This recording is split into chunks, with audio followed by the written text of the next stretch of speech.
আমাদের মুসলিম ভাইয়ের আহ্বানকে মনে দিচ্ছি না। এই সমস্ত মন্ডলের কারণে টঙ্গীর ময়দানে লাখো লাখো মুসলমান আহত। আর একটা কথা আমি বলি আপনাদের সামনে, আমি গাজীপুর থেকে আসি।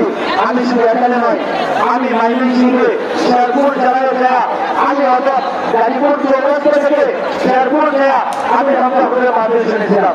আমার জীবনে আজ পর্যন্ত এই পর্যন্ত আমার বয়সে হুজুরের 9টা মাহফিল পাইছি।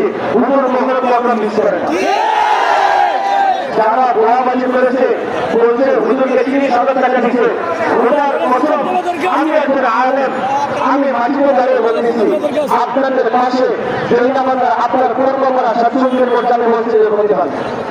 আমি আপনাদের সামনে বলতেছি হুজুর আজ পর্যন্ত কোন মাহফিল থেকে অগ্রিম কোন টাকা লেনদেন করেনি।